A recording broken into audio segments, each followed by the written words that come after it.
If you're not a good writer, ChatGPT can do a much better job at writing than you can, especially much faster. So what I'm trying to do is encourage people to define their brand and then use that definition to coach generative AI tools so that when generative AI tools go to work for them, they're actually getting unique stuff back.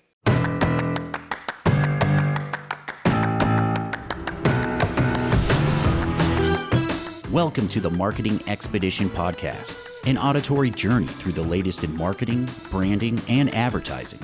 Now, here's your Marketing Expedition guide, Ray Allen. Ernie Harker is a creative fireball of branding expertise who has been igniting businesses and convenience stores for nearly 30 years.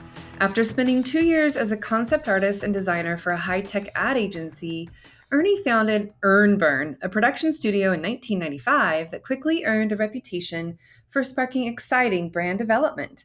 His accelerated brand approach, articulated in his book, Your Brand Sucks, is highlighted by his incredibly successful rebranding and regional C-store chain, Maverick Inc., where he led the transformation from the tired old country store brand into an exciting multi-billion-dollar adventure-themed brand. And in 2018, he left his position as Maverick's executive director of marketing to ignite other brands as a professional speaker and consultant. Ernie loves to draw, wakeboard, exercise, mountain bike, watch movies, eat junk food, and spend time with his family and 7 brothers. Yes, 7 brothers. You are in for a treat. We get to talk to Ernie. We're going to be speaking together on stage on May 2nd, 2024. And we are doing this for Brand Discovery, brought to you by Solve Group. And we get to have a pre-interview, and I hope you enjoy this. But stay tuned. Right now, it's time for your Marketing Essentials moment, the basics that you need to help you continue to build your brand and your bottom line. And stick around for this interview. You will not be disappointed. On this week's topic, I want to talk about customer retention. You've done all the work to get the new customers on board. They're going through a wonderful onboarding process. They're feeling loved and paid attention to, and you're getting in the groove, and you just want to make sure that they're always continuously being taken care of and happy, right? And a lot of times what can happen is over time, people get comfortable. Maybe some of the ideas aren't as fresh or as new again. What's happening? So one of the things that I think that has helped us for 20 years keep some of the same customers since day one, almost day one, over all this time, we've had our fair share of turnover or churnover in some clients that we didn't want to work with anymore on purpose. That does happen. It's all about getting the right fit, getting the right clients on board, recognizing when it's going to work and when it's not going to work. And now our marketing audit process really helps sort of weed out the ones that we just don't feel like we can work well with. And then keeping the ones that we love and want to continue, right? So why do we need to pay attention and continue to retain the clients that we love? And sometimes it's even a built-up love for them, right? And it's just a matter of all of that time, energy, effort to get a new client, the customer acquisition costs that we're doing. If we can extend the lifetime value of those customers and continuously have them be our raving fans, right? Give us wonderful reviews and work with us. It can help fuel growth for the company over a long period of time. And it's really essential for that client retention to continue to thrive. And for us, even during the pandemic, when we lost clients because of no fault of our own, because of COVID, right? The C word. Yeah, where no heads in beds and no events, no butts in seats, those types of things, no people shopping, no, restaurant going at the time. We're seeing them come back to us because we took good care of them, even in a time that was very tumultuous and all that kind of good stuff. But the idea is keeping customers on an ongoing basis. And it's not all about just making sure that they're always happy, right? It's continuously to serve them, to give them fresh ideas, to give them new things to think about and new ways to solve problems that they have, because what they may have had, 2 years ago may not be the same problems to solve this year. That's why we always do our marketing audits every year with our client to review what to stop, start, keep, and tweak, and continuously make sure that we're on top of the market. Sometimes we even do the audits more often than just annually, right? Sometimes it can be done even more, even monthly if we wanted to. But retaining them is very important, especially if they are your soulmate client, right? We want long-term success and making sure that we're doing all the things that we want for them to be able to continuously be happy, can tell other people about it, and be your biggest advocates, right? And some things that you can think about when you are in that situation, now that you've got all these clients, you're sustaining, you're doing the things, right? And it's kind of that rule, that long-standing principle known as the 80-20 rule, where 20% of the customers are the loyal ones that generate about 80% of your business. And so those are the types of clients we want to continuously repeat and have again, because they're our ideal clients. But on the flip side, right, 80% of your clients are only giving you 20% of the revenue, then we have an issue here that we really need to solve on our own, right? To figure out, to make sure that that's not what's happening in our business. But if we can think about ways to measure our retention, right? Measure what you treasure, dump what you don't, automate what you hate. But if you're going to measure it, how long they stay with you, what the lifetime value of them, what the average lifetime value is, and then understanding those strategies that are going to continuously do that. And if we measure it, it's more likely to get done, right? Having our score sheet, having our understanding of our long-term clients, and asking them, why do they stay with us? And not in a bad way, right? We want to know, what is it that we're doing that keeps them happy, keeps them coming back, keeps them wanting more from us, so that we can use that information to then do the same thing for new clients that come on board. And that way we can continuously repeat and not have bad turnover, right?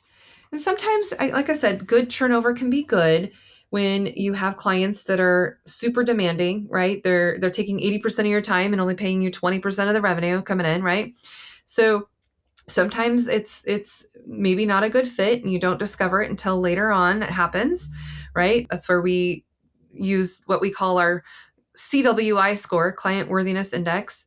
And, out of 100 points, right, a percentage, the most perfect ideal soulmate client's going to be scoring at 100, whereas maybe a not so great client that, is super demanding, has expectations that are unrealistic, doesn't show up on time, doesn't do what they say they're going to do, reschedules constantly, makes a million changes in their direction, and, all of those things that we experience sometimes you just can't predict that, right? But when we look at our CWI score up front, right, some of that is gut check, intuition, and how we get along, and why they buy from us, why they want to work with us, and why we want to work with them too. And again, it's that trust factor. So thinking about how your customer retention plan is going to work and some of the things that you could do to continuously retain them. So some ideas that we like to do is every year we have our annual Oktoberfest. It's our work anniversary celebration. So workversary celebration. We invite all of our customers and community, business community, and we celebrate together. And we want to do things to continuously celebrate with the customers that we love and that we want to retain. And we've done lots of little things to show our appreciation to them over the years and do things that continuously show our appreciation to them. And we send out handwritten thank you notes. We do lots of different check-ins, and sometimes I'll do a client appreciation lunch. We have events that we invite our clients to come and learn and bring in speakers and things that they can do to continuously help them in their entrepreneurial or leadership journey. And then we also can do some training for their staff and things that they can do in-house that we can teach them how to do so that they are loyal to us and they want to keep coming to us because we have the expertise and knowledge and understanding and experience that they can draw on and leverage from us. And so we want to help in ways that maybe others, I don't know if they do or don't, right? And then other things that we can do is launch a customer survey. and understand and get the sentiments of our customers and or for our clients too, do sentiment scoring surveys. So for example, on a scale of 1 to 10, how likely would you be to recommend XYZ, company? And if they're not scoring high on that, and if we're not scoring high on that, we know we have a problem somewhere. And so then understanding that and discovering that, we can do focus groups, we can do one-on-one interviews, we can do all kinds of things to understand how our customers are interacting with us, involving with us, being engaged with us, how they like or dislike what we do or don't do, and constantly asking those feedback questions that help us with communication and make sure that nothing is getting pent up or built up to where then suddenly they just explode and go somewhere else, right? So what is it that we can do to continuously personalize those experiences for our customers, send them messages and moments of appreciation? Even just a simple card, handwritten card, can go a long way. It doesn't always have to be items that cost you money, but sometimes it's helpful when you just make sure that your customers are coming first for you. It doesn't mean that they're always right, that kind of thing, right? You have to have some healthy conflict sometimes to get ideas and points and visions across and understand and ask questions and process things. And being able to have that healthy conversation and collaboration and facilitating the creative process can really help. And if you can continuously communicate in many different ways and do things to where your customers can network with other customers that you have, or have other functions or surprises or things that you can do to continuously appreciate them in many different ways, those are some things that you can take into account when you're budgeting. And this is a part of your marketing budget, I think, for customer retention, because they're the ones that are the shareholders. They're the ones who are going to share all about your experience that they've had with that they're having with you.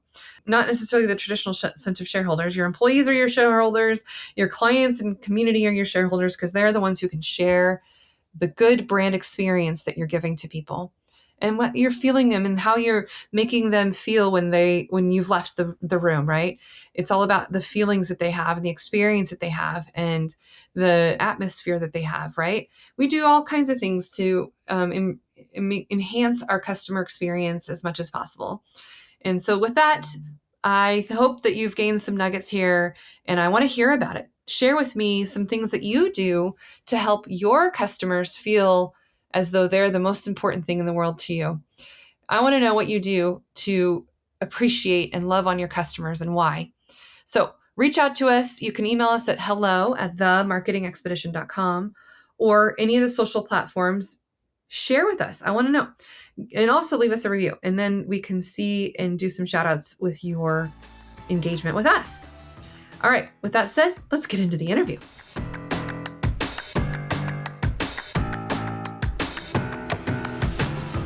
Welcome to the Marketing Expedition podcast. I'm your host, Rhea Allen. I'm the president and CEO of Peppershock Media and the founder of the Marketing Expedition community.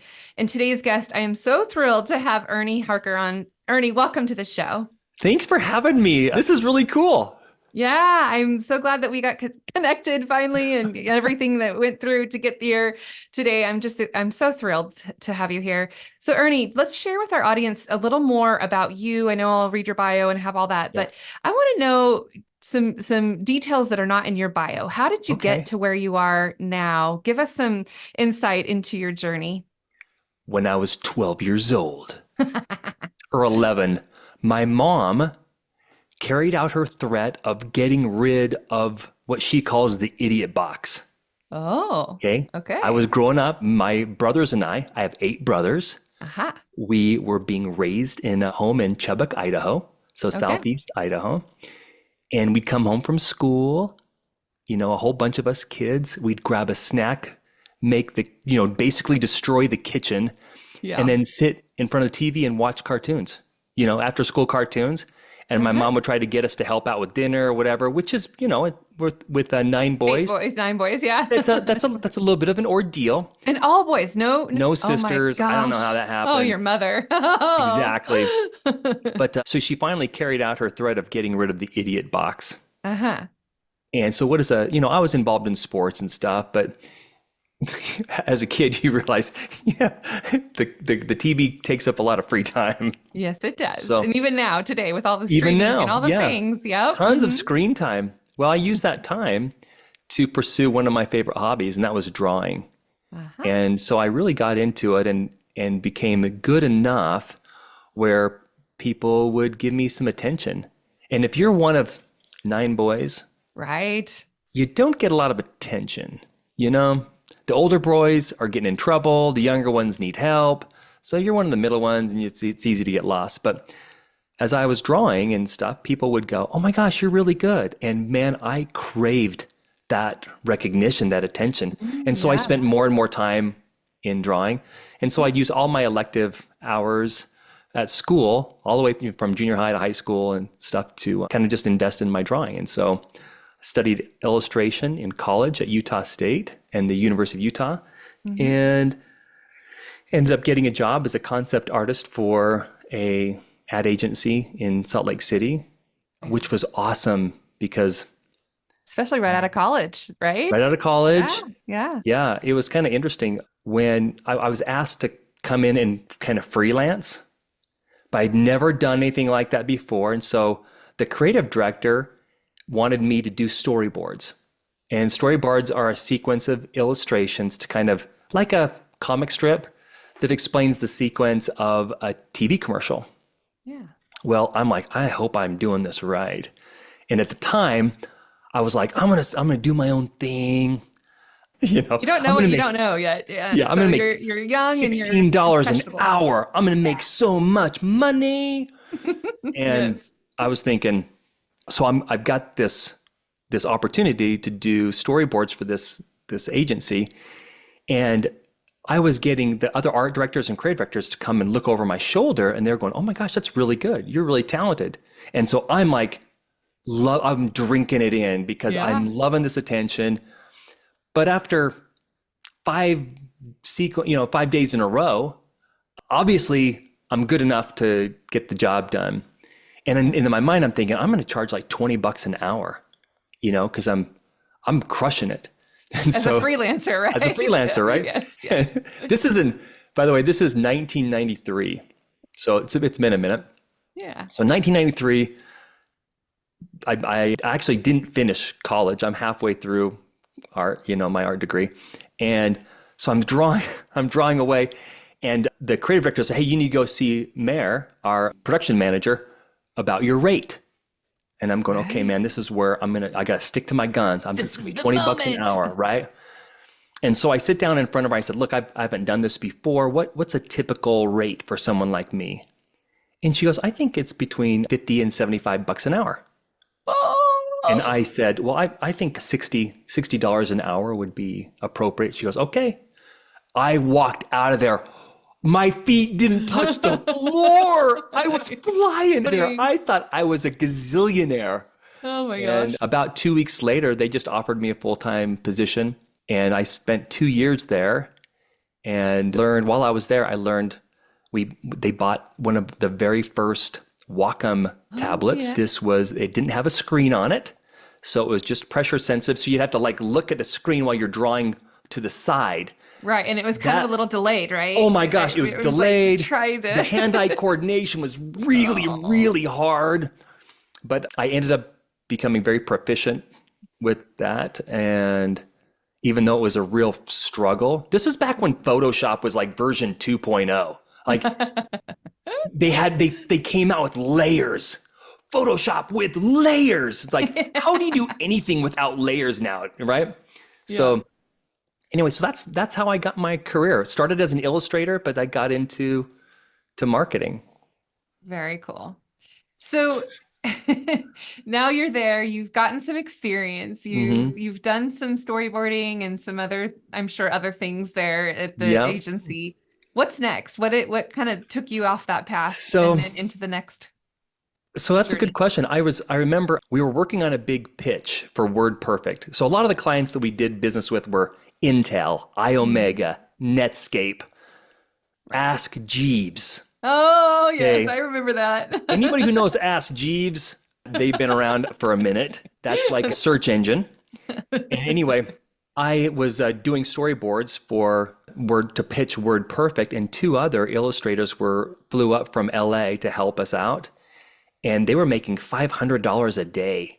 And these guys had been in the business for years, and they're like, Ernie, you're really good. You could easily freelance. And I thought I could work one day a week and make as much money as I do in a week. So I thought, well, why not go off on my own? And it's not like the agency I worked for, it wasn't necessarily a sweatshop.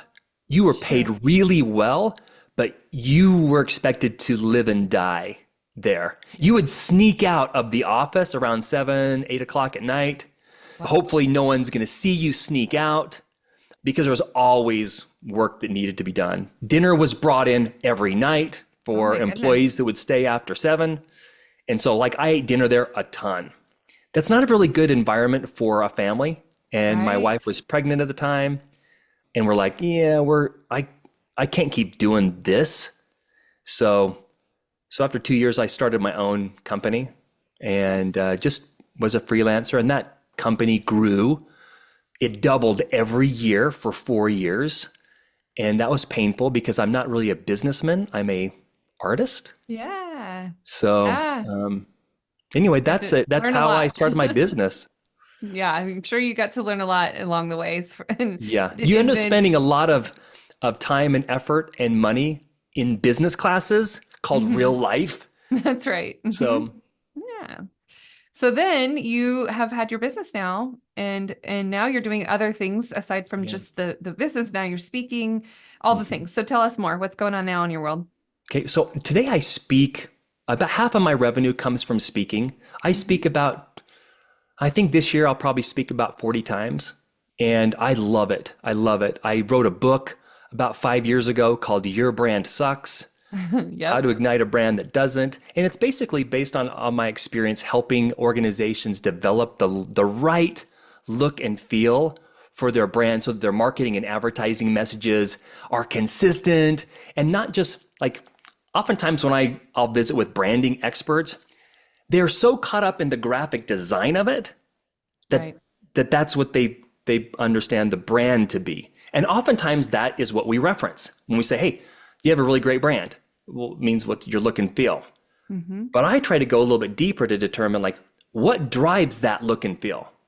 What was the impetus to have you choose those colors, those fonts, those design elements, that tone, that language, versus just standing out?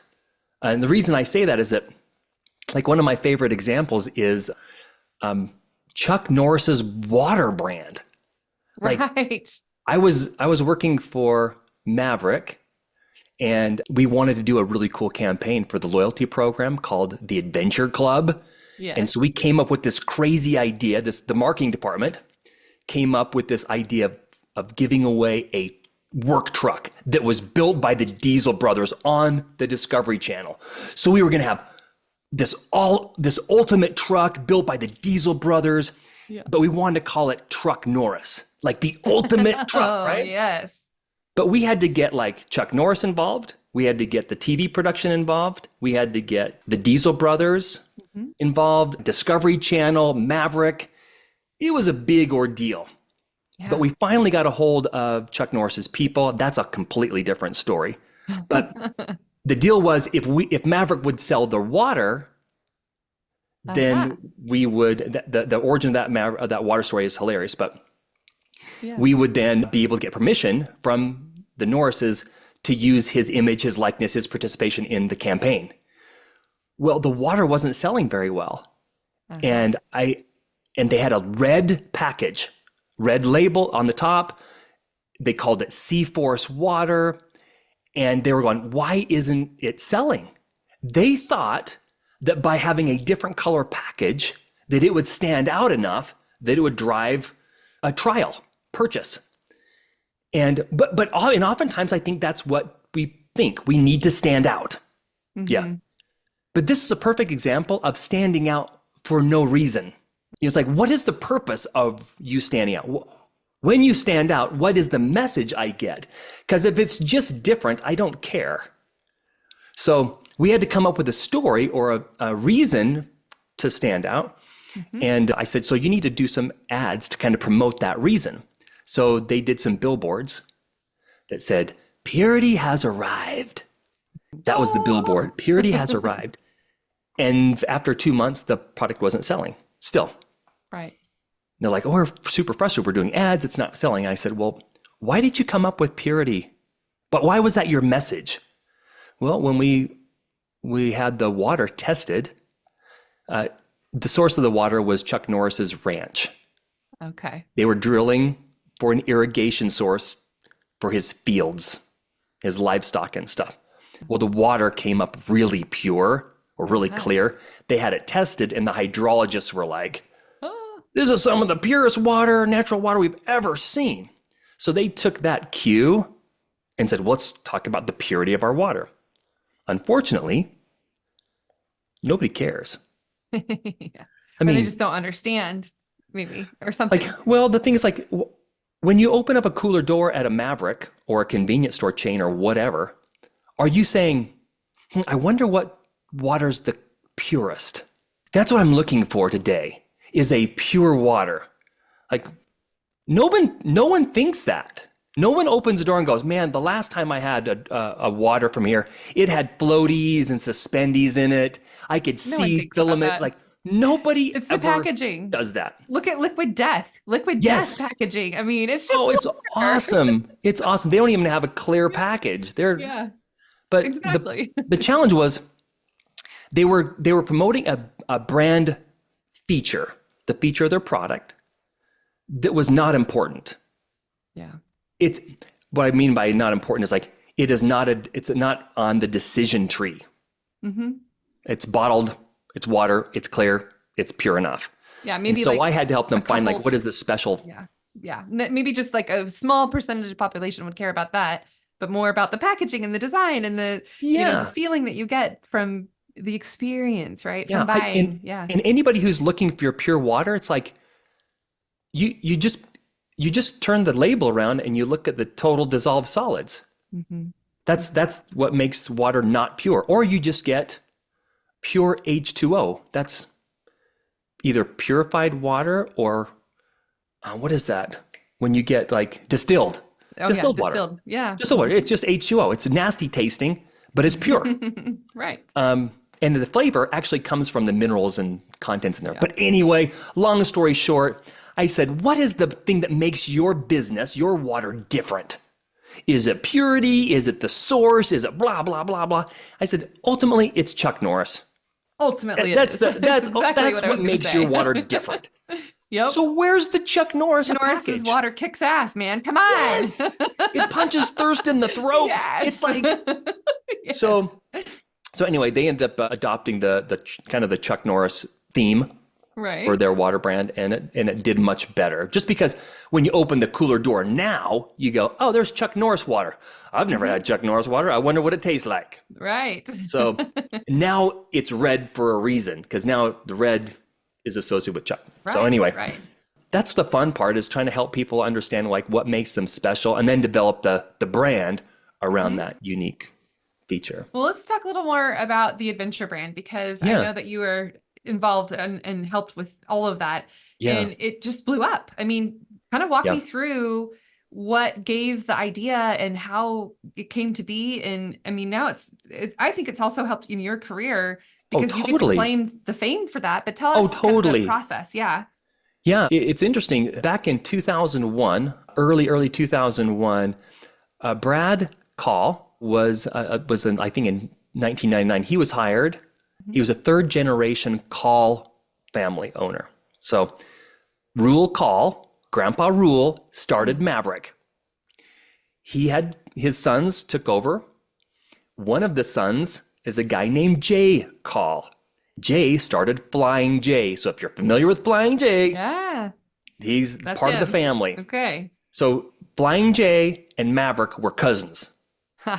So Maverick was known as country stores, Maverick country stores. Everything about the brand was country. When Brad took the reins as the marketing director, or he was vice president of marketing, he did not like the cowboy Western theme. And so he was looking for a television production company to help do some TV stuff. I was introduced to him because we were doing TV commercials at the time. And when I sat down with him, he said, I want a TV commercial that has nothing to do with cowboy Western. Right. And I'm like, that's probably not a good idea. Because if you're creating ads that have nothing to do with your brand, it's just going to kind of weaken your brand overall. Right. Yeah. People And aren't going to associate. It's not going to have that consistency. It's not going to keep that going to where you've established that brand equity and reputation and all the things, right? Absolutely. You totally get it. So I said, well, let's come up with a different brand. And he said, how do you come up with a different brand? Because our DNA is cowboy. Yeehaw. It was like founded in Afton, Wyoming. Mm-hmm. And I said, well, let me just do a little bit of research. And so I had 8 people working for me at the time, and we all did a bunch of customer research, just really low tech, interviewing people all over. Well, this is early 2000s, right? Where it's before, Survey Monkey and all those, wonderful tools we get now. Right. Back then, in those days, you'd hire a survey company and they'd go out and they'd do a bunch of stuff for you. But anyway, we just interviewed a bunch of different customers, convenience store customers in and outside of Maverick, and asked them for their attitudes were regarding convenience stores. Most people didn't like convenience stores. Gas, no one likes to buy gas because it's expensive and not fun. Gas prices. Gas prices always are terrible. It doesn't matter what the prices are. It's a terrible price. It's always. Because no one goes, I get to buy gas today. No one does that. Right. And then the prices of all the other products are usually pretty expensive, compared to the grocery store or whatever. Oh yeah. So it's not increase them. It's not a positive experience, except what we found was there's this little exception of people gave themselves permission to buy more stuff, and their attitude changed when they were on their way to an adventure. Road trip. Camping, road trip, snowboarding, skiing, whatever it was. On an they adventure. kind of had this different experience with a convenience store. And so we're like, what if Maverick became the place everybody starts their adventure? Yeah. And one of my employees said, what if the tagline was Adventure's First Stop? And I'm like, oh, that's a great tagline. Yeah. And so we basically pitched this idea to Maverick that Maverick should be Adventure's First Stop. First stop. And what was interesting is we discovered that the cowboy Western theme was not the thing that made them different. It was their independent spirit that made them different, but it was being manifest in a cowboy Western branded theme. So we were able to still keep the heart of the brand, but just use a different metaphor, adventure, to express that cowboy or that independent spirit. And so it worked really well. There's when you think of adventure, there's a lot of like visual and verbal language that you can bring to bear to express that brand theme. So it took off. We were really glad that it did. Otherwise, that would have just been a bad story, bad memory. Yeah, and it still happens because I know my husband is probably the primary target that Maverick goes after. He does, and he has the the adventure card and club and all the things, and he always finds a Maverick, and like he'll even when we're driving around, he'll say on our smart cars, find a Maverick near me, and that's where we're at with him. Awesome, and he likes the little rewards and all that kind of fun stuff, and it's not like we need more stuff. No. But it's like the rewarding those who get because you earn points and everything. So right it definitely has taken off and has created loyalty and people who have been a part of it for a really long time, and that is their stop no matter what now. And you're going to be one of the reasons I met you is that I thought we're going to be at the Solve hosts. The Solve group hosts an annual brand symposium. What do they call it? The brand discovery. Yeah. Okay. So you've been invited there. I was invited. I'm like, I need to know who else is going to be there. And when I saw that you hosted a podcast, I'm like, we need to talk. Yes, so, indeed. What are you going to be talking about? It's like it's AI themed. It is this discovery. So what are you going to be talking about? Yeah. So for me, I love to test out new tools and discover new things. And I always try to stay on the leading edge of what's out there. And, Yeah. you know, when ChatGPT first came out, I got to be a beta tester and do all these fun things with it. And then just have seen all of these tools come out. There's an app for that, for everything, right? Mm-hmm. And so incorporating AI tools into what we do for our clients has been a lot of fun in figuring out what works, what doesn't, and even some comical moves that we've created, designs that has kind of been some AI fails, but they get better and better every single time in every platform that we're using. So for us, it's that journey of always finding the right tools for the right fit to help do what we need to do. I always say, measure what you treasure, dump what you don't, and automate what you hate. Yeah. And so going Oh, through nice. that journey and utilizing the tools that we've discovered, and I keep getting sent more, you know, more tools to discover and review and talk about. And so for us, it's fun to showcase some of those capabilities that people are learning about and maybe are a little nervous about implementing. And so dispelling a little bit of the fear that's surrounding implementing AI tools in your business and in marketing, especially. And we've adopted a lot of them. And I've been asked to speak now. I'm going to go speak at the National Association of Broadcasters Post-Production World. So I get to go be paid and go speak there and talk about AI tools and then brand discovery. I'm going to do a culmination of some of my favorite tools that we've been using, and then showcase how people can integrate some of those into their own processes and how they can use them to their advantage. So I'm going to do some demos, but also maybe kind of share some stories along the way of things that we've, you know, maybe some frustrations versus some successes. Because those are common, especially when you're on the leading edge of adopting a new technology. It doesn't always work the way you want it to. It can be super frustrating. And I think that's ultimately why people give up. It's like, you know what? I've tried ChatGPT. I've tried Midjourney. And it didn't work. Right. It's like, well, you got to be patient. And then you have to learn how to do it to get good stuff out of it. So I've seen people go, yeah, I typed in, please, you know, create a script for me to do this. And it's like, that's all you gave it? And then, of course, it's going to give you crap, or it's going to give you something so awesome that everybody else will have as well, that it's not really unique. You know, it's good, but it's not really you. Right. So I'm sure I don't need to throw a bunch of statistics and percentages at you for you to know that most of us spend too much time staring at screens. Being able to consume your content on the go means that your clients and customers can listen and learn from you without being tied to their desks.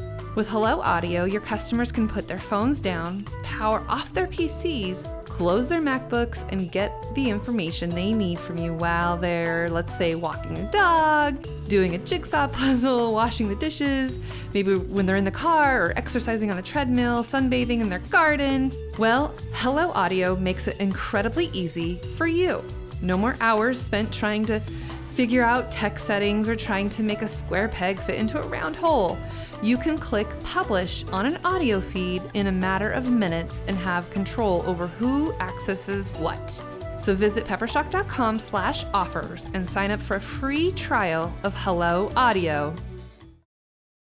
what do you think is the most underrated tech right now, AI tool used available? I think the ones that are still fresh and new and trying to work out the bugs have been maybe some of the frustrations that come along with it. And I wonder, well, and here's one thing that I got frustrated with is Google Bard changed their name and people don't know what Gemini is anymore. And like, what is that? What's this? What's that? And I think having a variety of different tools and testing them out and figuring out what's going to work for you best, that is really the adventure that we go on. See, Look, I like how you did that. I like how you did that. Necessarily what's underrated. It's more about what you can learn to use and how to use it. So I still say that it takes HI to do AI, right? Human intelligence. And I wouldn't necessarily pinpoint one particular one that's underrated yet. It's more about how much you spend time on learning how to use it to your advantage. Yeah. And every tool has its quirk and every tool has its, positive sides too. So, and there's a few tools that we use like Phrase. It's spelled, of course, they all have to have their quirky spelling, but SE. and QuiltBot. And the new one that I just got sent that I was just playing around with is AI.create.ai. No, I'll have to correct that because I can't quite remember it now. But yeah, there's several that you can use. And we use a tool for social media that has definitely evolved and, kind of adopted the machine learning. When we post for our clients, it actually will determine the best time to post for each and every platform as it learns the algorithm of when the most engagement is happening on that particular platform. Oh, okay. So like for our podcast and our social media posts, we usually would post them like Thursday mornings, thinking that would be, intuitively a good time. But then the tool that we use actually recognizes when our audience is most active and most engaging and, will download and do. And so now it's posting it at different times based on what's going on in the world and based on what's happening with the platform. So sometimes our podcasts aren't actually posted until Thursday evening. Now, when you do that, do you use a scheduler for that? Well, Or do you do it live? Because I've tried scheduling, and for some reason, anytime I use a scheduler, I don't get near the volume of views. We do a little bit of both because we get it scheduled and then we'll reshare it to our stories. And then we get lots of traction from the stories and the reels. That's really where we get a lot of our attention, is having the views on reels. So we schedule the original post to the feed, which a lot of people know that feeds aren't getting as much traction as they used to. Yeah. Organically. But then when we take and manually post it and share it to our feeds, then we're getting a lot more views that way and more downloads and things like that. So, yes, and a little bit of both. And sometimes we do post natively inside, the platform ourselves in the moment, right? Instagram, the reason it's called Instagram is they want you to instantly do it, and then they're going to reward you if you do live or things like that. That's instant, right? And so it's a little bit of both. And it's nice to have some of it scheduled just so that you know that there's always something that's going to go out and at the right, most opportune times. And so, yes, it's a scheduler, but it's an auto scheduler now that uses that AI capability to really understand your audience. And since we've done that, we've had a lot more traction because it's getting in front of people at the right times rather than when we think it might be, right? And, studying the analytics and figuring that all on your own, leave it to the tool to do for you. And then that organic traffic will be enhanced since it's the most opportune time. So now, how often do you think how often does that change? The recommendation? Is it something that you look at like gas prices? What is the right time today to get post? Right. Never get gas on Labor Day, right? So the interesting thing is that with each platform and each client that we have, the tool that we use has produced different results for each and every client and every platform now. So now there's not one particular prescribed time. It used to be like, oh, the best time to send out email newsletters is, Tuesdays at 11 before lunchtime, not on a Monday because everyone gets emails over the weekend, and not on a Friday because everyone's out golfing, whatever. So, I mean, we would make those assumptions, but now what we are finding is that utilizing AI and tapping into the data that's available to us, we can set it up and let it do its thing and get even more. So every single client has different times. Yeah, in order to do that, though, then you have to use an automated system.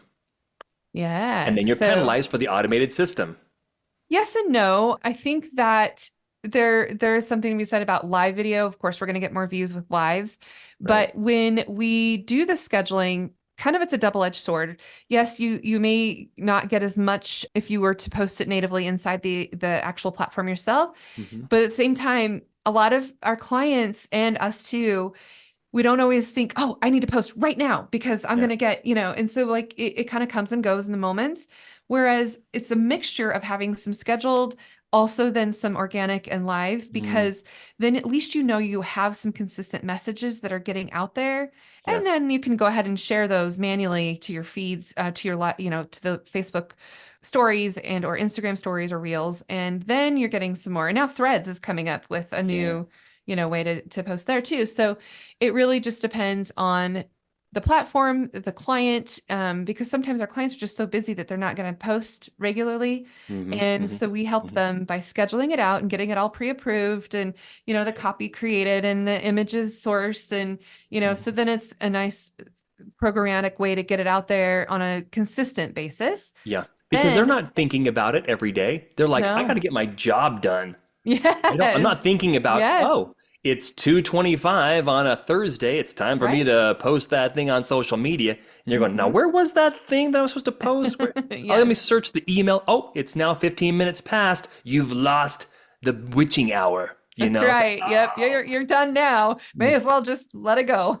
one of the things And that's kind of crazy, I'd love to get your thoughts on, because you're using AI allows you to produce things much, much faster and at scale. You've seen these videos that say, create 200 social media posts in 20 minutes, create 150. I'm like, okay, what's going to happen to our ability to cut through when everybody's posting 100 social media posts a day? Oh, that's insane. Then what? I would never recommend that much a day. That's for sure.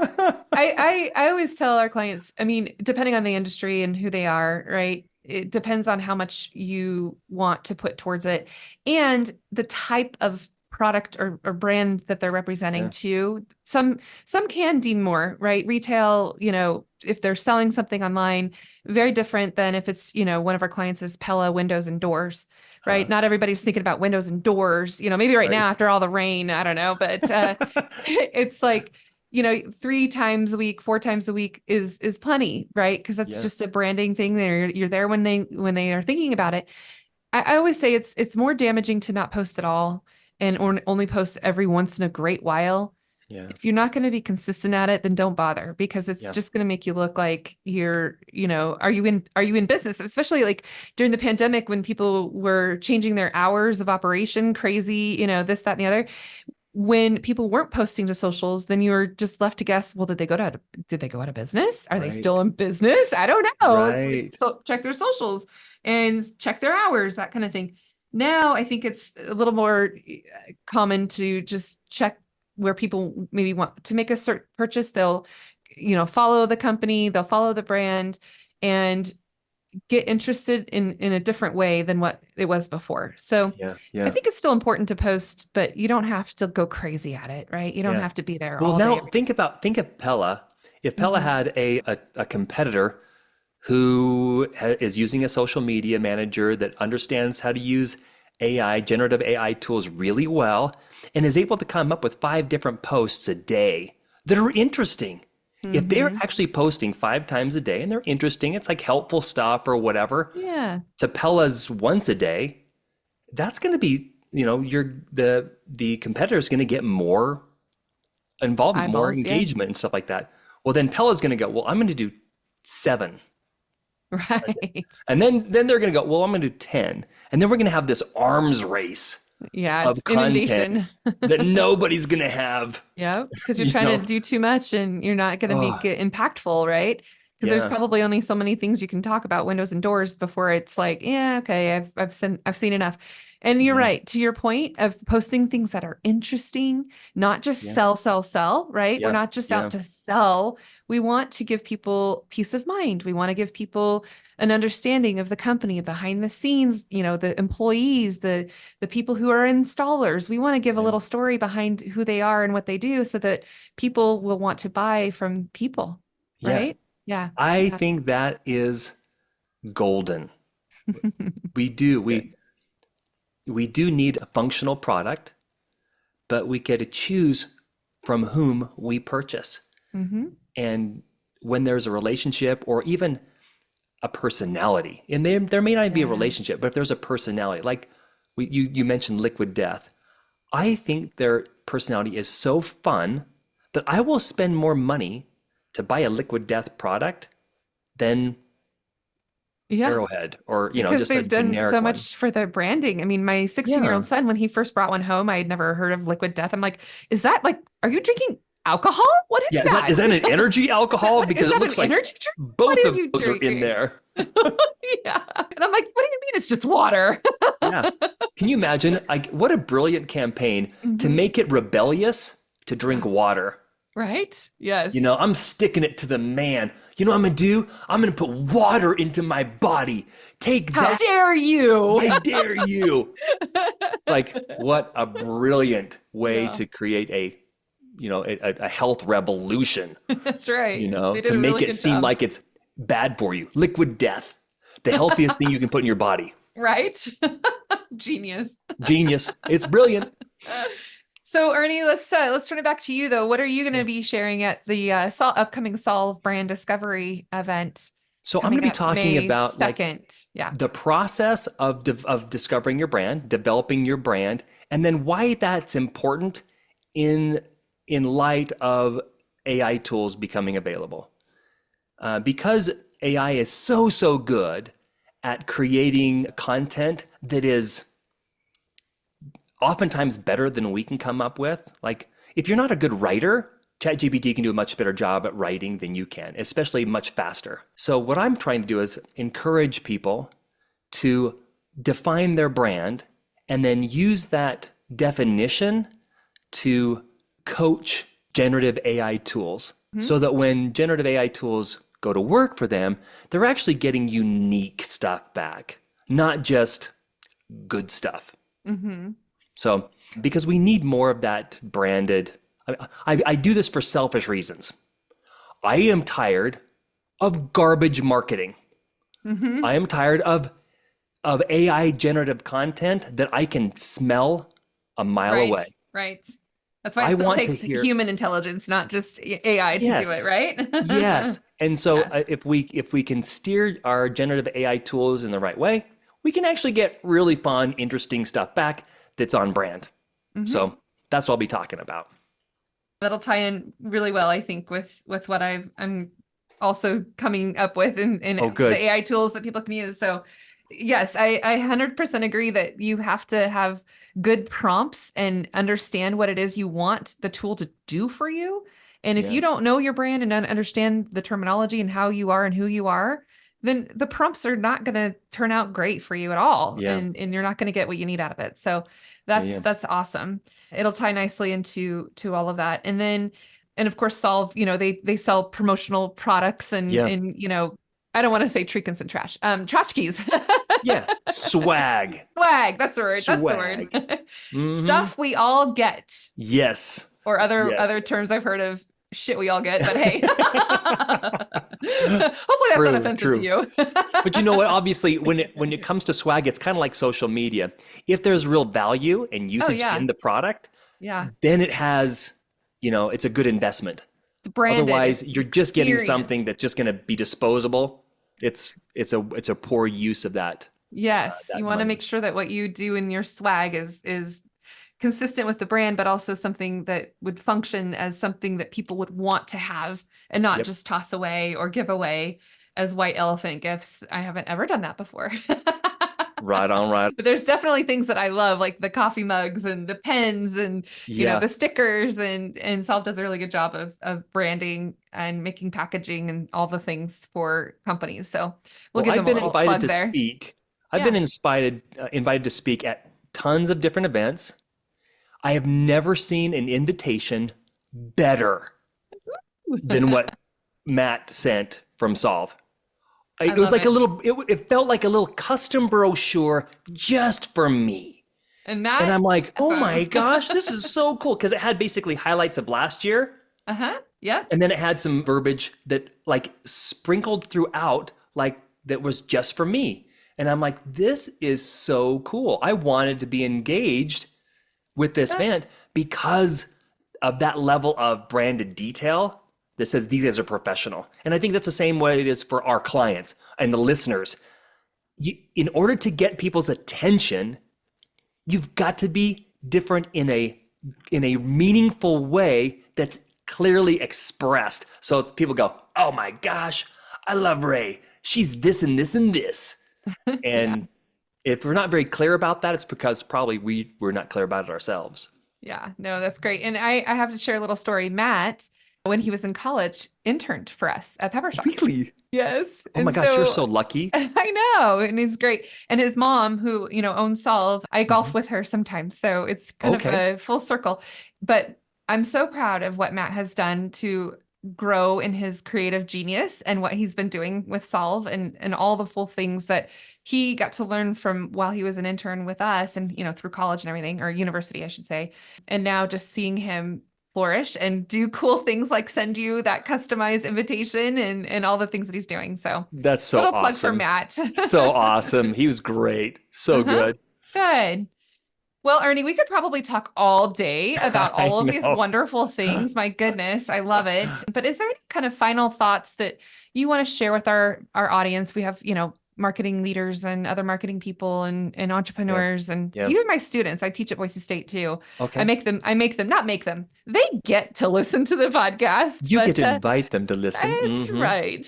But anything kind of you want to summarize or just share that, kind of a lot of the things we talked about today in branding, but what would you like to say? You know what I think would be kind of interesting is that people can go to my website and there's a place where they can download my brand strategy development guide. And it'd be interesting, like for a branding expert or someone in branding, to kind of see, is there anything about Ernie's approach that I might be able to adopt to help expedite the brand discovery for my business? And if not, it costs you nothing. But if it's something that might, the reason I developed that is I needed to get to the outcome as fast as possible, within days, not weeks. And so that's kind of why I wrote that and developed that brand guide. But anyway, it's available for anybody who wants to like work on their own brand or kind of do a little brand analysis, brand refresh. So it's earnburn.com. And then of course, follow me and connect with me on LinkedIn. That's the platform I'm most engaged in. LinkedIn, yeah. That's how we connected. I like LinkedIn for that reason. Earnburn.com. That's a cool website. You did good. Awesome. Anything else? Otherwise, anything more to say there? Nope. I'm excited to see you and hear from you. Yeah. Next month We should probably tell people the website to go if they're wanting to come see us speak at the Boise Center. Thesolvegroup.com. If you go to thesolvegroup.com, it is front and center. The brand discovery event is front and center on their website, thesolvegroup.com. And solve is spelled without an E at the end. Right. SOLV group. Very good. Okay. Awesome. Thank you so much, Ernie, for your time today. You've been so good to work with and flexible. Thank you. You bet. Thanks for inviting me. Yeah, happy to have you anytime. We'll have to have you come back, and maybe after we do the event together, we'll do a follow-up. Great idea. Yeah, let's do it. And for those of you listening, the best thing that you can do for Ernie and I is share this with others that you know that need to hear what Ernie had to say today. And then, of course, give us a nice review, because those are always awesome, right, Ernie? That's right. We need them. Right. That's right. And until next time, everybody, enjoy your marketing journey. Thanks for listening to the Marketing Expedition podcast. Want to continue the journey? Don't miss out on new episodes. Subscribe on iTunes, Spotify, Amazon Music, or wherever you get your podcasts.